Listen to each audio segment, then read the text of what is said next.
It's about to go down with Marc and Cathey, a live coaching show about dropping ideas. Marc and Cathey coach and have conversations with brilliant idea creators who are reimagining the world through the expression of their words, thoughts, and action. Hey everybody, it's about to go down. I'm Marc Williams. And I'm Cathey Armillas, and we have Kary Youman with us today. He's a mental health advocate, and I am really excited to have a conversation with him because Kary gave a phenomenal TED Talk on how the greatest gift that you can give your family is being the healthiest version of yourself. And he crushed this talk. It was so good. And so I'm really excited to have this conversation with Kary today of where did that idea end and how do we where are we going with this idea? So Kary, welcome. Cathey, Marc, thank you so much for having me. It truly is an honor, a privilege just to be in your space. I know we've been trying to coordinate this for a while, so thank you. And, just to your question, since the talk, first off, it was a life-changing experience just to speak on that stage and to share an idea.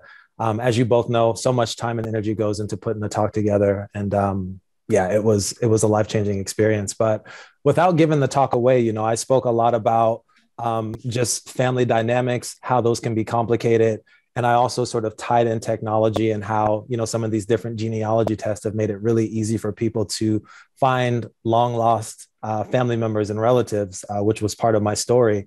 But since that time, I've had an opportunity to connect with my biological father, who I did just discover during that time. And during that window, him and I had a chance to essentially work on a book that was geared towards some of the success he had in the music industry, but also just really shining a light on mental health and just the importance of people being able to talk about that and not feel like they're, cuckoo or losing their mind. I could go into more, but I'll just stop there just to see if there's a direction you two wanted to go in. Yeah, Kary, thank you. Thank you for that quick update. For anybody who hasn't seen the talk, first of all, go watch it. It's really good. And just to be able to follow you, Kary, on your journey. But you are a huge advocate in the mental health space. You are really living and breathing the mental health advocate or advocacy, if you will. What do you think is the most important thing that society needs to know? What's the big idea? What do we really need to know in this space?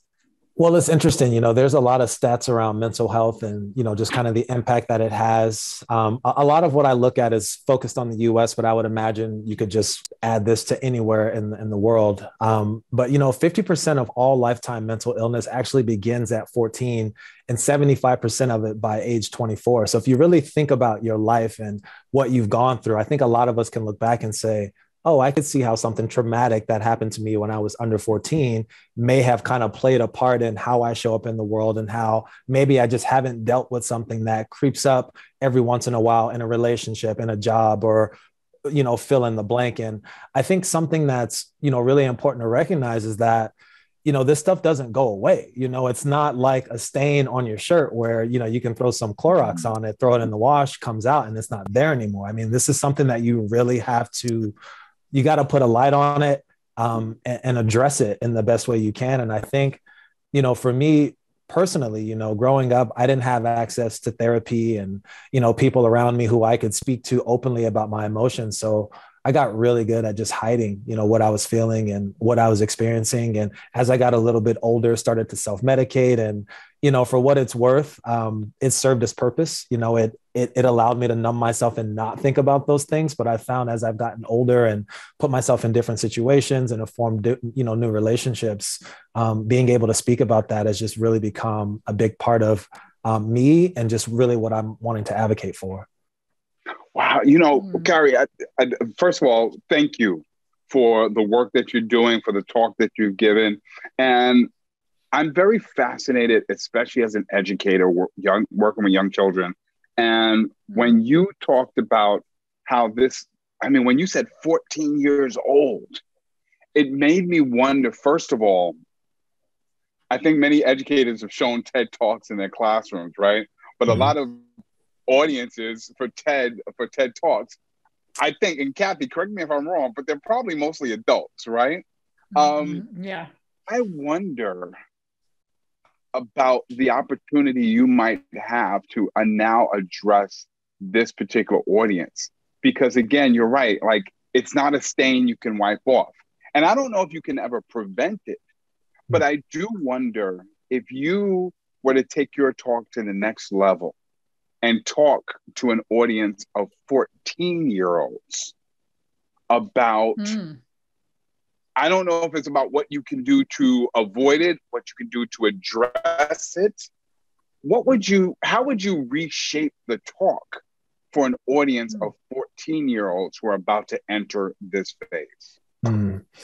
I really appreciate that question, Mark. And it's something that I actually think about a lot. I look at myself now and I say, if I was 13, 14, 15 years old and someone twice my age came in and started talking, like what would cause me to be interested? What would allow me to focus and just really be present with that person? And again, I think something that's happening or has been happening is as adults, we go into a situation talking to people and it's like, we're the expert. We have all the answers. So it ends up being a lecture. And I think the shift really is in how do you create a dialogue? How do we start to ask young people questions to get them thinking and speaking about the things that they're experiencing in a safe space? And I'm hesitant to call it a safe space because you never really know what's going to come out of it. I'd rather refer to it as like a courageous space or a brave space because it takes that kind of vulnerability, I think, to speak about the things that might happen outside of the classroom, behind closed doors, in your neighborhood, in your community. So I think for me, Mark, to answer your question, I feel like the first thing for me would really be putting together questions that allow young people to just start thinking about how am I taking care of myself? First off, what are some things that I have experienced in my life that, maybe I have tucked away or haven't told anyone about. These are some of the things that come up. And I think also too, I think for me, the shift probably happened in my early 20s, but it didn't really settle. It's still settling in. I don't want to come in here and say I figured this stuff out, but I think as you're growing up, I think a lot of us feel like if we think it's ours and we own it. Oh, I thought that I need to react on it. And I think it's trying to communicate that you don't have to control your thoughts. You just have to stop letting them control you. I feel like my message really is in trying to convey that you're going to have thoughts your entire life. Some of them may support you, some of them may not. But the key is for you to recognize sooner than later that you actually do have a choice to sort of go in this direction or that direction. So I think for me, just trying to raise this idea would be more on that self-care, that self-inventory, and people just really getting into the habit of asking themselves better questions to shine light on things that could be holding them back. I love the clarity in that, Kary, because, as you're talking, I was thinking about like my brain was starting to rack with all of the hurdles that I think could be put. I mean, even Marc making a little bit of a division in the audiences, right? Of like the youth when the damage is being done. And then I think a lot of times, Kary, you're talking to a lot of adults who are on the other side of it and saying, and I think even Marc asking that question was a really cool thing because you could see kind of a little bit of where we get some of this doubt, self-talk, and then how we deal with it. So there's almost like some kind of imaginary wall there. But then I started thinking about all of the things that might come up, Kary. And I think in order for an idea to be really good, it needs to go pretty deep. And I think you're already going really like the clarity in what you're saying is kind of going through all of these obstacles. So I love that right out of the gate. Being able to ask, I love the courageous space, ask them to speak in a courageous space. It's so smart, right? I didn't even think about how cliche safe space is. But let me ask you this question. I feel like this is one of these topics that's like really, of course, complicated. And so it's just like really complicated. And there's no easy fix, right? Asking the right questions is a good start. What are some of the things you feel like would be some of the obstacles or things that you feel like your idea needs to like pierce through in order to really, make some ground? Yeah. I feel like the first thing that really comes to my heart when you ask that is it really starts with me. I think on some level, it's there's a part of me that's still in my own way.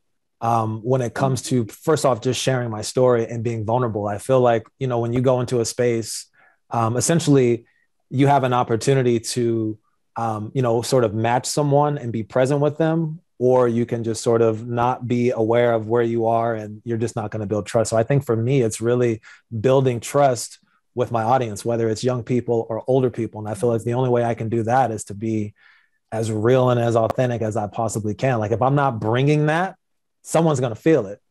And then the whole crowd's going to feel it, and it's just not going to resonate. So I think the biggest thing for me, first off, is how much of it, there was a show you all did, I won't say the person's name, but it was recently, and it was about like being comfortable with your story, no matter how messy it is, like that's your story, like bring that to whatever you are, because that's what makes you unique. And I think for me, it's really just leaning into that component of who I am. I think by doing that, we empower other people to do the same. So I think that's kind of the first part of it.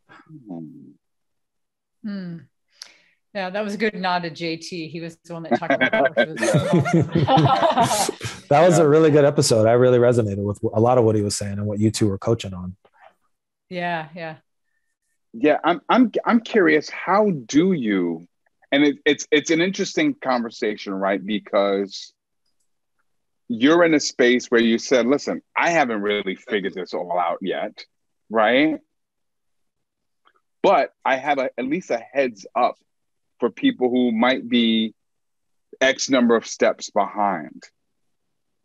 What have you done to get yourself to this current space that many other people are not doing?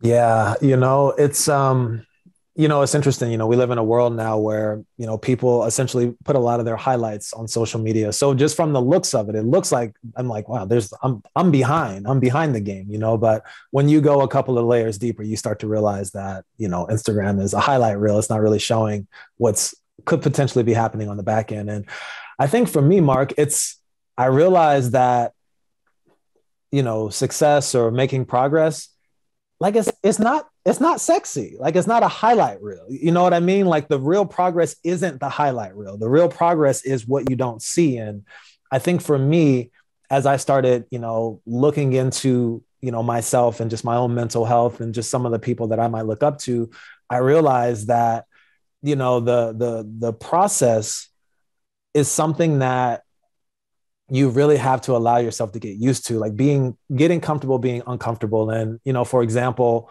I've been in and out of martial arts, but I'm like really committing myself to it right now. And, the journey from white belt to black belt is like an entire experience in itself, and I think for me, I'm learning how to appreciate these white belt moments without fantasizing about being a black belt. And when I say that, it's really starting to understand the fundamentals. And when I talk about the fundamentals of mental health and just being the best version of myself, I mean, that's, meditating daily, journaling daily, being mindful of what I'm putting in my body. The 4 Agreements by Don Miguel Ruiz, some people have heard them, but, be impeccable with your word, really just try to say things that are true, that are real. Like if I'm going to do it, I'm going to do it. And if I'm not going to do it, don't say I'm going to do it.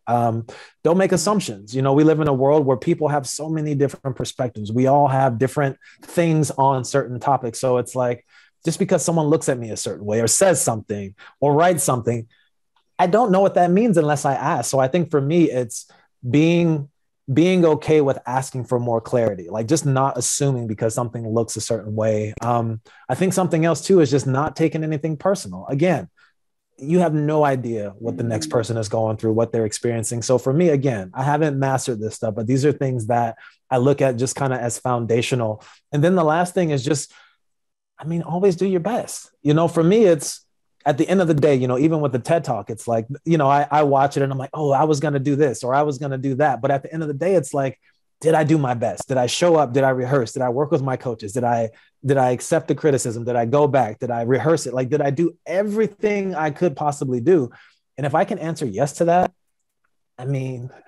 what else are you going to do? So I think for me, just setting this foundation and having my own values, my own core values that I hold myself accountable to is something that I'm not saying other people aren't doing, but it's just something for myself where as I've gotten older, I've become a little bit more disciplined in how if I want the things in my life to manifest, I've got to build a solid foundation. And the way to do that is to show up every day and do the things that you say you're going to do the best to your ability. Because some days, you might not be able to, Right. Yeah. God, Kary, I just see, this is one of the things I love about you as a human being, like the way you show up for people and how much, I was saying it before, but how much care and you can feel like how much you care about other people and about experiences beyond yourself. If I try to be like that nerdy, like, if I try to be that nerdy speech coach, I'll go like, okay, what's the idea that somebody can take, right? I'll get into that space and it made me think about, the Maya Angelou quote, when we know better, we do better kind of thing. Mm-hmm. And you said that really well with the white belt moments. I kind of thought that was a really cool thing because I did feel like we were almost trying to pin you on some kind of weird timeline, but there's no timeline, right? There's no beginning, there's no end. There's just, people show up in different places at different moments. There's different things that happen to people. I think your idea is valid for every single human being on the planet, right? Like just taking, it's almost like being 1,000,000% present right now, right? Mm-hmm. Being in the moment, showing up, being okay with not being okay, like you say, but I really want to, I think Marc and I could feel Marc and I kind of, there's a piece of us struggling to like really understand what you're doing, but really trying to like, how do we wrap this up? Again, going back to being like a geeky speech coach. And sometimes it feels really weird and disingenuous to me and maybe to us, Marc, I don't know, of like, you're taking this huge idea, right? And you're trying to like wrap it up into some beautiful little, gift wrapped gift. And sometimes the idea is bigger than that, or, the complexities are so much more, but we have to still do it anyway, right? We have to. Yeah. Yes. And that's right, Marc. And so you can see where I'm going with this with Kary, right? Mm-hmm. It's like Kary talked about other people maybe being further on the journey or appearing to be further on the journey than he is, or whatever. It doesn't even matter. Or 1,000,000 people could be behind, or it doesn't matter. But at the end of the day, like what is the thing that Kary can deliver to the world and make them see in a way that nobody else can? And that's kind of what I want to get at. Yeah. I think hearing you say that, Cathey, I think the first thing that really comes to mind for me, really just trying to distill what the vision is, it's really just creating a space for people to have these conversations about mental health, like normalizing conversations about mental health. Something that I've just been playing with on social media is something I've been calling mental health moments. And essentially the whole point of it was to just create this brave space to speak openly about some of the triumphs and challenges of our own personal mental health, my mental health specifically, but bringing other people into the conversation. And, what I've really experienced from this is, first off, there's a need for it because, at the end, there's usually people DMing me or messaging me and, sharing their stories. But, again, it's like, I was talking about this highlight reel that we see a lot of times on social media. And again, there's a time and a place where you want to see the highlights, but I think we're living more in a time where the process is more valuable, I think, than the final product. And, for me, just trying to talk about, like getting people to just start to ask themselves, like, what brings you joy? Or, what kind of habits do you have in your life right now that are serving you? Or what are some events from your past that have shaped you?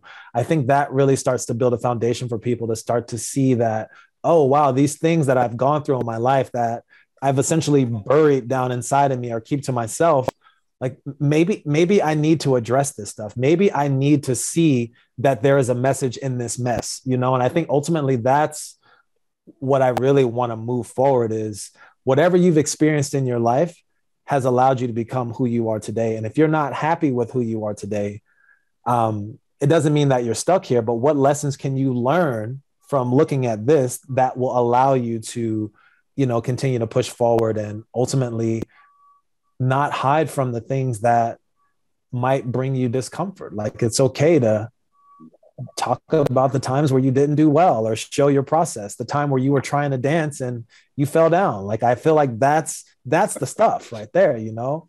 Kobe Bryant, you know, he talked a lot about, you know, people talk a lot about how good Kobe Bryant is, but what they don't realize is that Kobe Bryant worked extremely hard. I mean, there's a picture, it's like of an X-ray hand, and it shows all the rings on his hand, but then it shows the X-ray of like all these fractures in his fingers, you know, and it's like, you have no idea that this dude's playing with broken fingers, you know. And I just feel like at the end of the day, you know, when I think about mental health or physical health, emotional health, spiritual health, it's recognizing that there's this sort of yin and yang. And I feel like a lot of people just want to focus on the bright side without looking at the darkness, and somehow just trying to find that integration that allows them to be a whole, authentic person. So again, I don't think that really clarifies the thought, but I think what I'm just trying to narrow in on is, how do we shine light on both sides of our humanness? First of all, I haven't even seen this Kobe picture. So now I've got I know. I like wrote it down. I was like, look, that's a really cool photo. Yeah.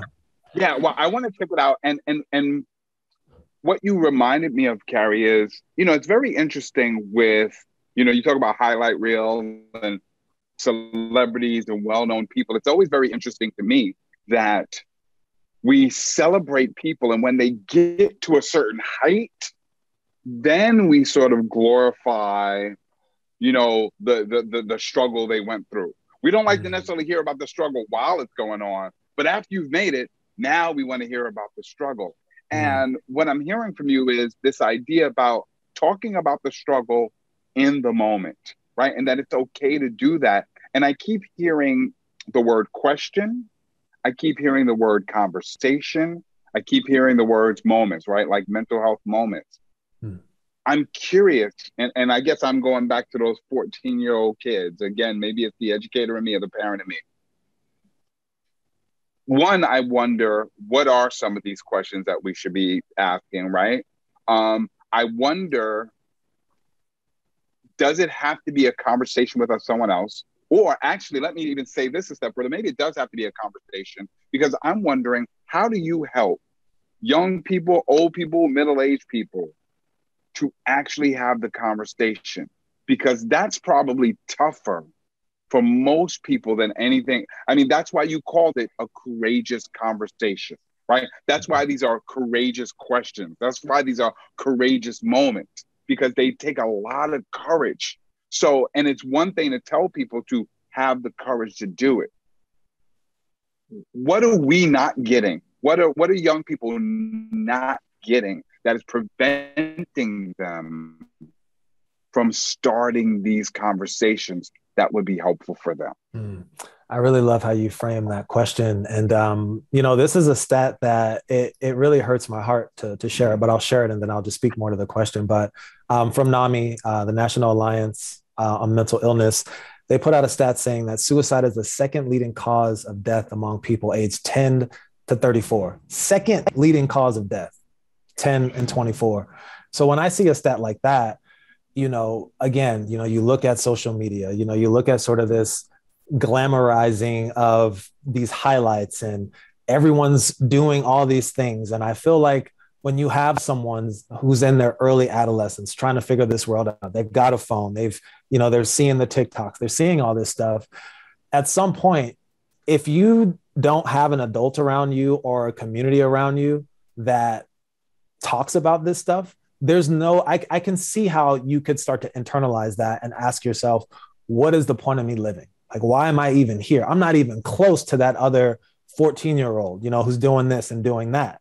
And at that age, I mean, our brains haven't even completely developed. I mean, you don't have the ability to really just sort of brush stuff off. Like, you internalize it. It's your whole world, you know? So I think, again, Marc, you know, going back to, this sounds a little cheesy, but I think it goes back to modeling. And again, the greatest gift you can offer your community, your family, is the healthiest version of yourself, is the best version of yourself. What I mean by that is, you know, when you have the Kardashians or the LeBron Jameses or the Kobe Bryants or the Lil Waynes talking about the challenges of their mental health, their setbacks, their darkest moments, the times where they just didn't think they were going to make it. And we start to glamorize more of that. I think it starts to make this process more human. It's not oh, I'm a failure because I'm not here in life. It's more of oh, this is the highlight reel, the tip, but the process, everything else is really the core of this. And there's nothing wrong with me.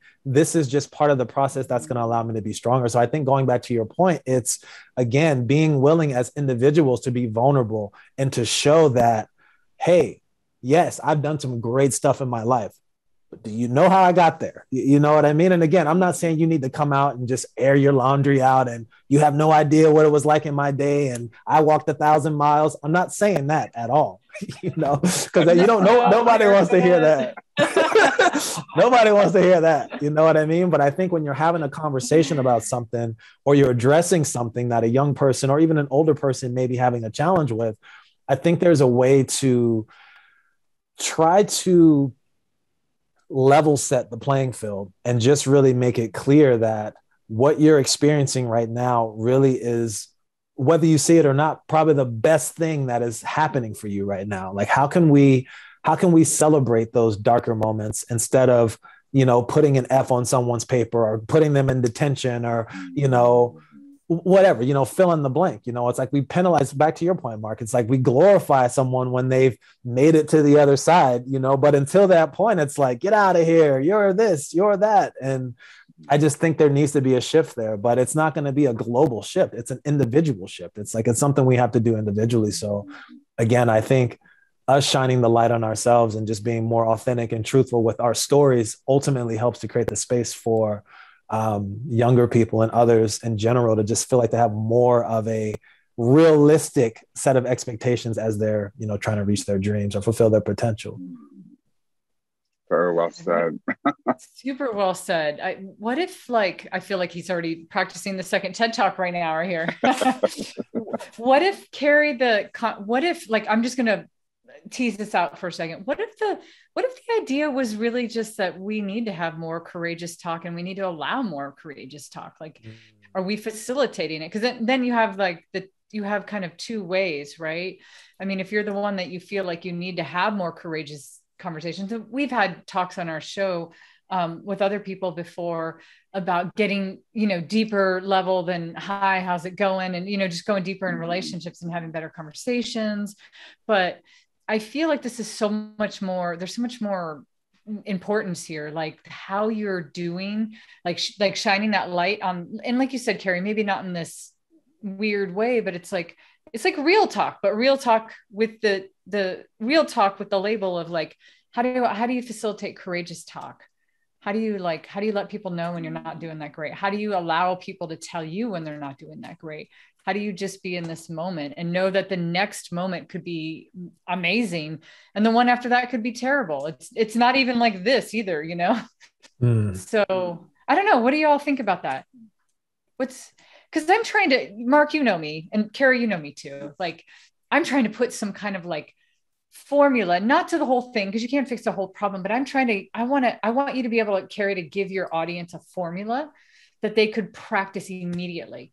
When I think about, my dream was always to do the splits, and I just was never disciplined enough to do the things that you're supposed to do, but there's an easy formula, right? And it's pretty much just called do it every day. But I mean, there's definitely a certain kind of stretch you can do to make your, body a little bit more flexible.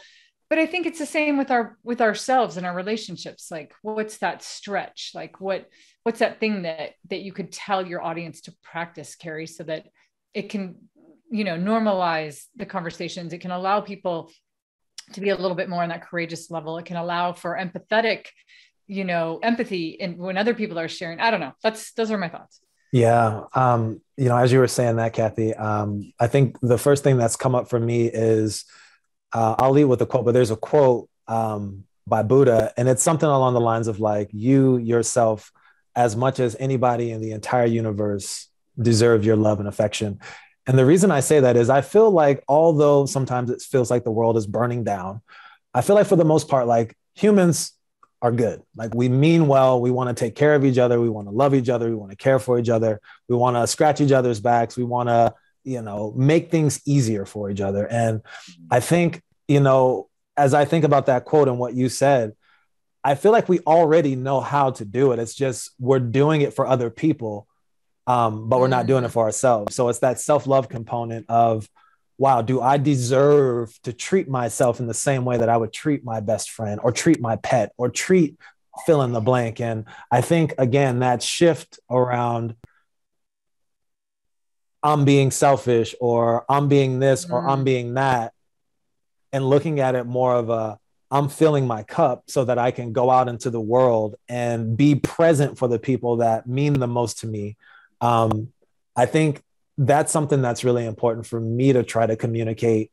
Because again, I think there's a fine line between self-love and selfish love, and when I'm saying self-love, like I'm really just speaking to the purest form of like, again, going back to these agreements, like being impeccable with your word. Like if you say you're going to exercise, if you say, you're going to call your mom once a week, call your mom once a week. If you say you're going to work on a screenplay, work on the screenplay, because after a while, if you don't do that, that self-integrity starts to erode. And like that can start to show up in so many different areas of your life. I'm not sure if you two have ever experienced it, but I've definitely have gone through this cycle of just like not honoring my word. Then you get to a point where like you don't believe yourself, you don't trust yourself, you don't love yourself. And that just spirals out into something that ends up being really unhealthy. And I just feel like at the end of the day, it's allowing people to get comfortable with loving themselves first and then going out into the world and, creating those spaces for others to potentially meet them halfway or just start to take on that same practice. Kary, my mind exploded when you asked the question. I believe you said it this way. Well, maybe you didn't say it this way, but this is how I translate in my brain. What are we doing for others that we are not doing for ourselves? Right? I even think about mentors, coaches, guidance counselors, social workers, psychologists, therapists, who are all parents, right? Who will tell our children or tell our students or tell other people, you got to stick in there and it's okay and it'll be all right. And we'll say all of those things for other people. And we will wholeheartedly take care of those people by saying those things.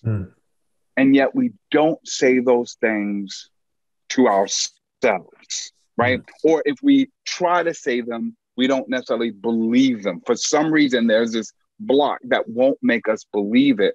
And when Cathey talked about doing the splits every day, right? You just got to practice it every day. It made me wonder in terms of your idea, and I'm always if Cathey's always a concept guy, concept girl, concept guy, when I'm all mixed up today, right? Guy, girl, whatever. Tangible person, right? What is something that we could do every day to help with our own, and I love this term you use, your own individual shift? Because I think that could be very helpful in terms of everybody listening to. Give me something I could do every day to get from white belt moment to black belt moment. Love that metaphor, by the way. Yeah, I really love the way you and Cathey frame questions. It gets my brain bubbling in ways that I don't necessarily get it bubbling when it's just myself. So I really appreciate the space. I think, again, kind of going back to sort of the theme, there isn't a one size fits all. So I don't think it's just one thing, Marc, but I will say this. There's something to be said about kind of these small rewards. I think, again, to go from white belt to black belt is very extreme. Like no one goes from white belt to black belt. However, if you're a white belt and then you get a stripe because you mastered a move, you're a one stripe white belt. And there's 4 different stripes that you get as a white belt. So I think kind of playing with this martial arts analogy, I feel like, again, there's something about the reward system for human beings where when we get a gold star or when we feel like we're having a little bit of success, it starts to create momentum. So I think for people, it depends on the person, but if it's, hey, I'm going to drink and again, this sounds so simple, but there's something about the simplicity that starts to change the dialogue in someone's mind where it's like, oh, I can show up for myself. Oh, I was showing up for myself in this way, so I can do something bigger. So if it's, I'm going to drink 1 glass of water every day for the next week, let's just say something that simple, and someone does that, I think the next week they can be like, you know what, that I'm going to take it up to 2, and then it goes higher, or if it's, I'm going to meditate for 1 minute every day, or I'm going to be mindful of my breath for 3 deep breaths every day for 4 days or whatever. But I think if we can start to just find these little moments in our own lives that bring us joy, because it's different for everybody. But I think if we can start to get those small wins, it starts to build up our own self-esteem, which in turn, I think allows us to just start tackling some of those bigger things, which I think ultimately play a huge part in just how we view ourselves and the chances we take and the love that we can actually give to the people around us. And I think really when you look at someone who's quote unquote successful, that's just someone who kept showing up for themselves over and over and over and over and over. And obviously they have community and all these other things. But when you look at someone who's got healthy self-esteem and they're humble and they're curious and all these other things, like they didn't get that way by not showing up for themselves. At some point you've got to, again, flip the script and start showing up for yourself like you do for others. And I think we just have to start small. I love that, Kary. I'm going to have that moment, Marc. I'm going to push back on you a little bit, Kary, because of this.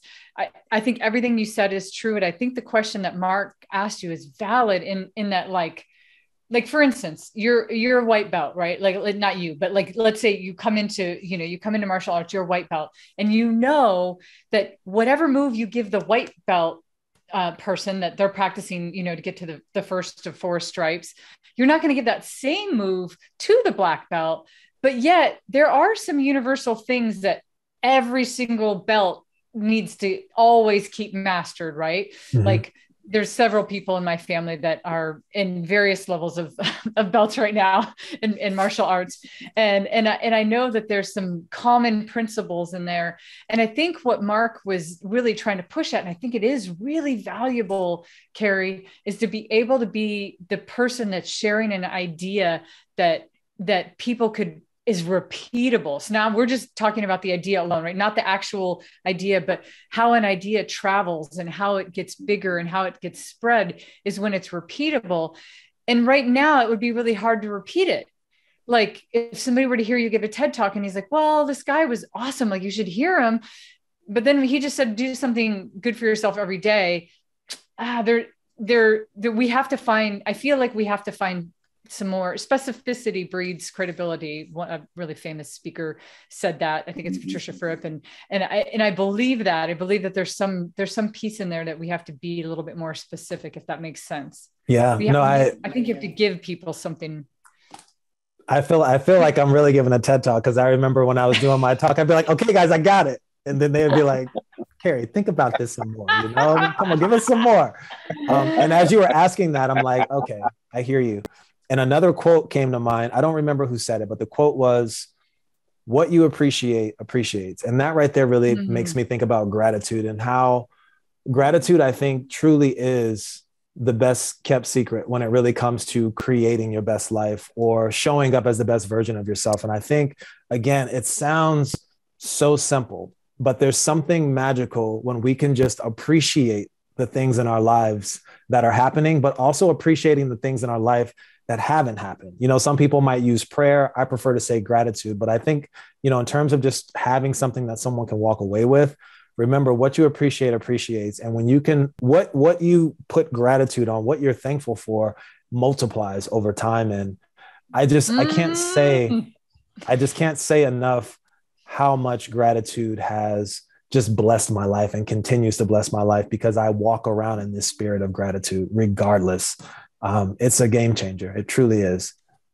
Ooh, see, now to me, that was so much more like that got in a little bit, that hit me a little bit more, right? Because it's something a little, there's a little bit more specifics in there. And I think that's what we were kind of pushing for a little bit, was like, you have to, It is. It's really big. And there's probably a million things you could do, but you have to create the principle that you create, Kary. It has to be your thing.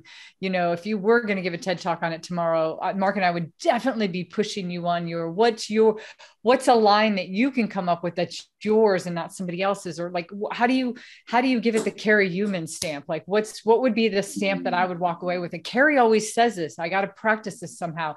I got to repeat this somehow. This is, and I think we're getting a little bit closer to it. We are. As you talked about gratitude, and I thought about how we hear a lot about gratitude journals and things like that, right? And I think about how we have become accustomed to being grateful for the good things, right? I'm grateful for my friend, my sister, my sister Cathey, right? I am grateful to have this enlightening conversation with Kary today. But what would it mean to be grateful for the fact that I didn't take somebody's call today? Like, why not be grateful for those moments when we didn't show up that well? Right? Because that's what we don't do. We kind of brush those things under the carpet. And then we probably wonder why it's so hard for us to share those things. Because gratitude is never for, and I don't want to call it the lowlights, right? Because I don't think the lowlights is the opposite of highlights. But whatever that word is, we don't glorify it. That we're never grateful for those moments, right? And I wonder, the 14-year-old, the 20-year-old, the 48-year-old, right? What would it mean if every day you picked a moment and were grateful for that? I remember I spoke to someone probably about 2 or 3 years ago. It's probably before the pandemic.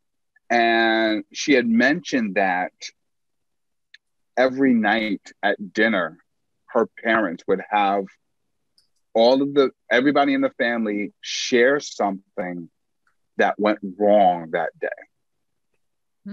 They didn't share something that went right. They shared something that went wrong. And it was like the person who had the biggest mistake in the room was like, almost like the winner of the game. It was like, you messed up you made the biggest mistake. Yes.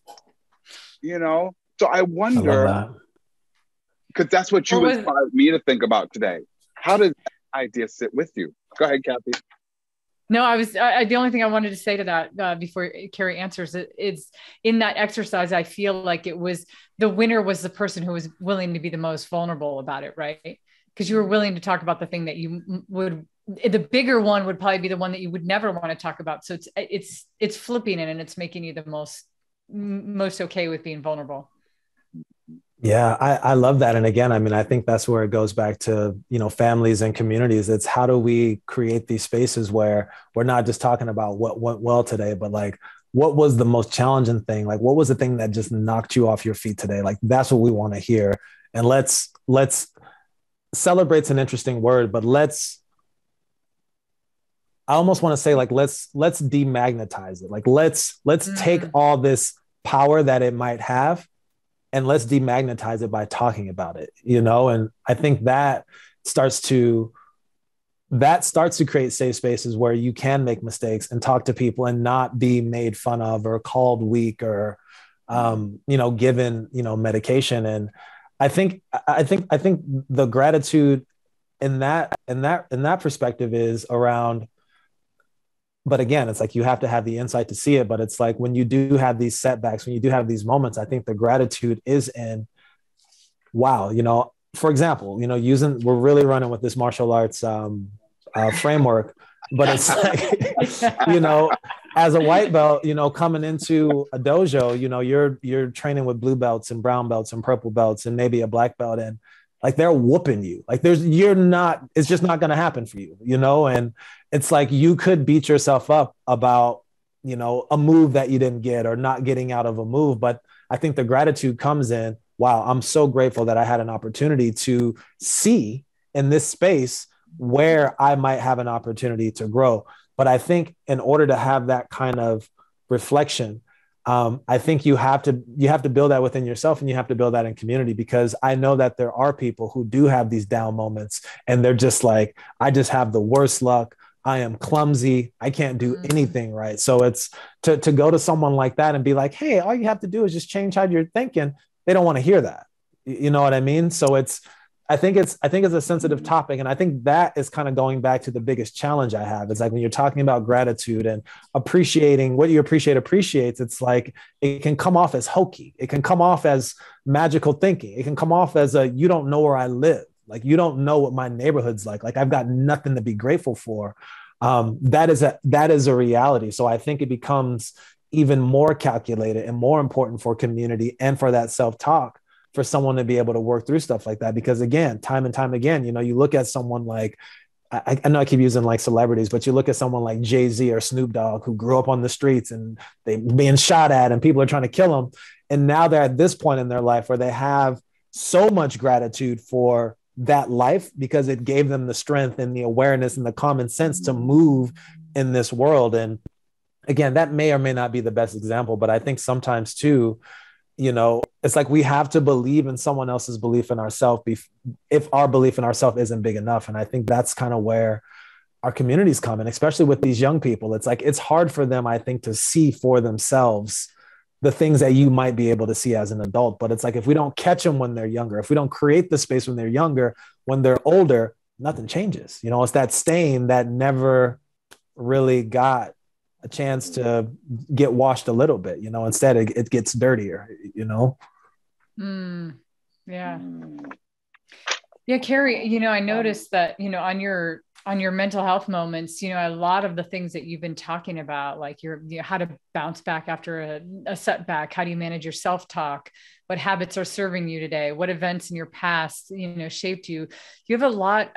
I do feel like you're in that space a lot with people, and that really does feel like a genuine, authentic thing that I think you could ask somebody to do. And I think it allows for people to take it to whatever level they want to, right?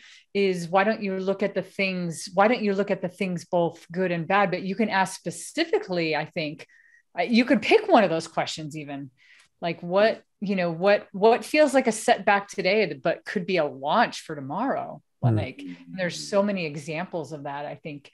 And so I don't think what you just said was a bad example. I think there's lots of examples of everybody that started here, ended here, or, started here, got here, started here, got here, started here, got here. But I think you ask these questions all the time anyways, naturally. So can we use that as a central point for your idea? And not that that's the end all be all for your idea, but can we have that? Is there a question in there that you can have people ask themselves every day so that they're taking a real courageous look at everything, both past, present, future? Yeah. I mean, I think one of the questions that I've just in some of the little bit of coaching that I do on the side, and even for myself, and even in my relationship, we have a check-in every week, and it's 3 questions. Again, there's a part of me that's like, oh, this isn't new. But I realized that, nothing's really new. I mean, a lot of this stuff is foundational. It's just how do we shine light on it and put our own spin? So like what I'm about to say isn't like some profound thing that needs to get published or anything. But I think these 3 questions, what's going well? It could be what's going well today, or what's going well for you in general. What's challenging you, or where do you feel challenged? And what kind of support do you need? Or where do you feel like you can use support? And I just feel like that framework right there, regardless of who you are or where you are, I think most people can answer those questions. I think sometimes the support question can be tough for people who aren't used to maybe asking for help or being vulnerable in that way. But I think just getting someone to acknowledge what's going well, and even if they can acknowledge that something's going well, it's acknowledging that they can acknowledge that something's going well. Again, I mean, there's so many things to be grateful for. We live in a very privileged country, like there's things that we complain about. I mean, the other day I had to catch myself. But I'm like, there's too much food in the refrigerator. It's like, Kary, come on, bro. Like, I was trying to put something in there and I'm like, oh, there's too much food in here. And it's like, I just had to shut myself up. It's like, come on, bro. Like, really? But I guess what I'm getting at is like, I think those questions in particular really do help someone to really just focus in on sort of the yin and yang, and then look at what steps need to be taken for me to sort of work through this and grow from this. First of all, I love those 3 questions, and I love the idea of the weekly check-in. And it reminds me of how much, and Cathey, I don't know how much you've caught it, how much self-questioning has come up during this conversation, right? Conversations don't really take off until you start asking the right questions, right? And I don't profess that you have the same exact questions or that the same exact question is going to work for everybody. But I do wonder, is it these 3 questions? Are there sets of questions? Are there types of questions that we should be asking ourselves daily, weekly, periodically, that would really help? But I thought those 3, like, I'm already going to ask myself those 3 questions as soon as I jump off this call, because that was really, really helpful. Wow. So I don't know if it's a set of questions or types of questions to be asked, but questions really keep coming up to start conversations and to really get people courageous enough to start the conversations they need. I think one of the issues with mental health, and you are an expert on the dialogue around mental health much more than I am. But we talk so much about self-talk, and we talk a lot about the individual shift, but it sounds to me that so much of what you're talking about is having a dialogue. It's not just a self-dialogue, but it's really having a dialogue with other people, because that's really what it means to be courageous. I can have all the self-talk I want, but it's really courageous when I can speak to somebody, especially somebody who I think could support me. So, that's all I got to say about that right now. Yeah, I just want to. No, go ahead, Kary. Go ahead. You sure? Yeah. Okay. I just want to piggyback on what Marc said. And I think to the questions, I definitely feel like there's an opportunity to look at the different areas of life, relationships and personal health and finances and spirituality. I think there are questions specific to those areas, or you could ask those 3 questions to those areas of your life just to get a more centralized perspective. But I think also too, the last thing you just said, I'm kind of spacing. I just spaced. Marc, what was the last thing you said? Oh man, I think I just spaced too.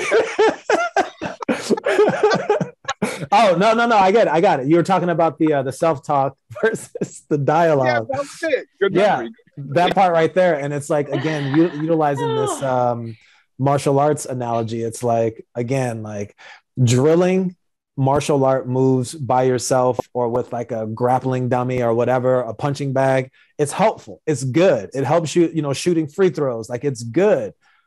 However, up until you get into the ring or the court or whatever the arena is, like you're not really playing the game. Like you're working on yourself and you're playing it on some level, but I feel like it really becomes like an interaction when you're actually doing that with another person. So I think we have to work on ourselves. We have to shoot those free throws. We have to work on our moves to prepare us for the world. I mean, unless you're a monk in the Himalayas somewhere, like you have to interact with people. You have to interface with people. So I think the self-talk prepares us for those events where people are going to be coming at us and maybe challenging us, or, it just depends. It can come from any angle. I love that. Wow. And then that made me have a moment where I was like, what was I going to say? I just want to be able to join you all with the whole, like, I'm there's so much thought put in this. We're all like, no. What I was actually going to say though, I love that, Kary. As an athlete, I totally understand what you're saying. Nothing replicates game but game, right? You can practice, but game is the only thing that replicates game. And so I think that you're right. And I think the questions are a really good, thing to do. I think those questions are so good I think they're pretty universal, and you could use them in every little area that you were talking about. They're pretty universal. I could see this as a conversation starter with people. I could absolutely hop on a call with you or Marc and be like, hey, Kary, what's going well? Marc, what's challenging you today? Where could you get support? Like what support would be helpful for you? I feel like those are pretty universal questions. So, and I think the simplicity is what makes it wide, meaning like that will cover pretty much everybody, as opposed to just a narrow subset of people. You don't want to be, gearing your idea towards just a small subset of people. You want it to be easily accessible, if you will. Here's where I think we could have this conversation forever, right? Because there's so many facets to talk about. Kary, you are so well-versed in this. You definitely put your heart and soul into this. And so you spend a lot of times crafting great conversations with other folks and having these open conversations and dialogues on your social media. I think that where we could kind of maybe leave this conversation is to challenge you to give people a mini plan. What's step one? And even if that's step one, and how could you make a step one or step two that everybody could do? But finding that thing, maybe the set of questions that are universal. I just think that you have to be able to you open the door for somebody, and then when they get in, they see everything else, but they have to be willing to walk through that door first, if that makes sense. Mm-hmm. As soon as they walk through the door, then there's so much more there. But it's I think with ideas, we're just trying to get people through the door.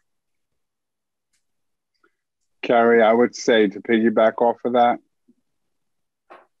and I keep going back to that 14-year-old kid, and it's my humble belief that many of us are always on a mission to save the younger version of ourselves.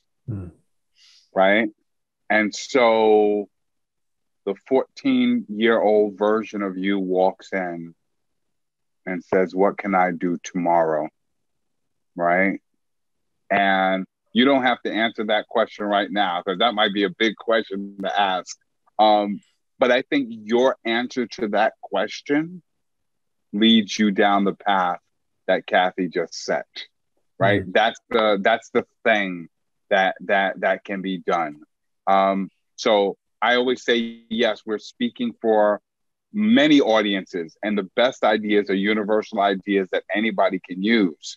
But start with the 14-year-old version of you who you're trying to save, and you will come up with an idea that I believe all of us can use.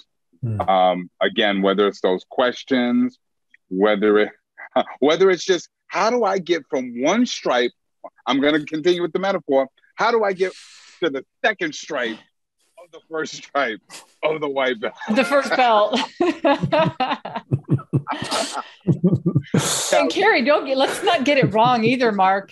Kary, sometimes I feel like we talk to people and they're so genius. It's almost like you have this jar, right?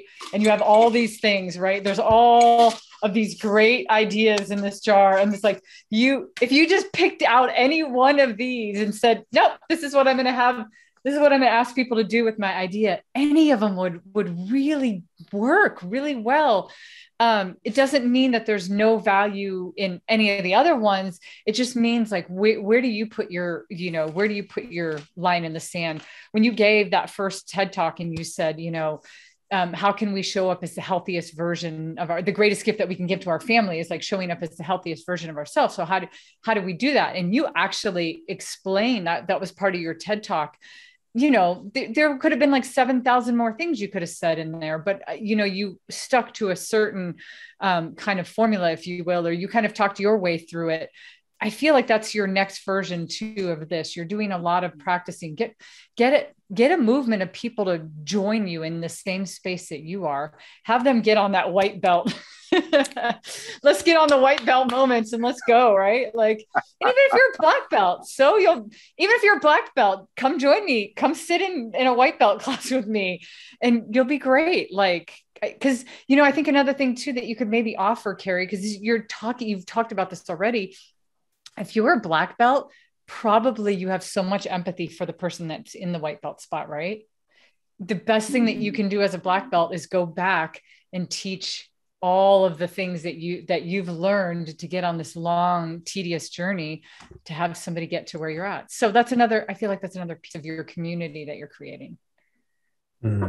So many nuggets you both are offering. It's interesting because I've just been sitting with this stuff, the past few days and, talking it out a little bit, but just these pointed questions have just been really helpful for me to just sort of reframe and just look at like, what is the next iteration of this? How can I continue to, be an advocate for this space and for mental health? And the questions, again, I mean, it's like the questions we ask ourselves really will determine, how we show up. And you two have definitely planted some questions in my head that I feel will have already given me some clarity to just, make this stronger than it was before we started. And I'm just really grateful for that. All right. See, Cathey, you see what Kary just did. First of all, awesome, awesome, awesome. Second of all, I was going to ask you, how has the idea evolved? But you already beat me to the punch. He slid in there before you could ask him. And he's like, I'm in. Love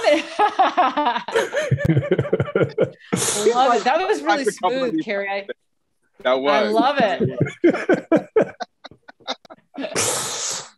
So, Kary, then tell us this, since you've already kind of told us how it's evolved and what you're thinking about in terms of the next step.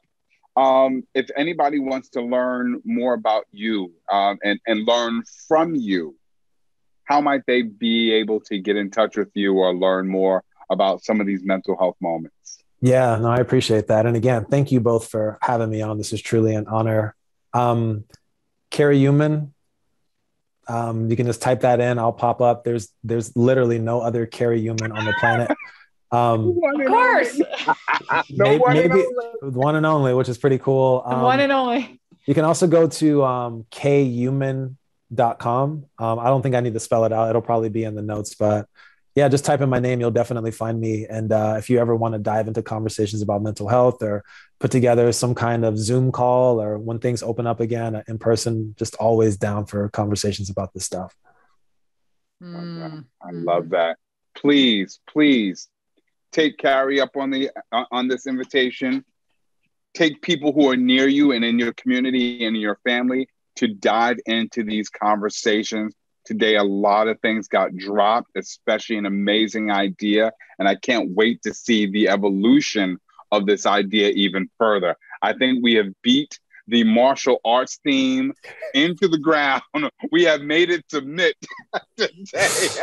I feel like I have a blue belt after this call, You've gone up a level. To anybody out there who wants to take their idea to that next level, get in touch with us. Go to It's About to Go Down show. And if you want to share an idea with us, or as Cathey and I have been saying lately, if you know someone who has a great idea and you think they would be an amazing guest and person for us to talk to, go on to our website, It's About to Go Down show, and submit their name. Send us an email, marcandcathey@gmail.com. And we would love to have a conversation with amazing people like you, amazing people and amazing people like Kary Youman. Kary, thank you so much for being here thank you, Kary. Today and sharing your idea and taking our mental health to the next level. To everybody who's been watching, and to everybody who's going to keep watching, because as always, it's about to go down.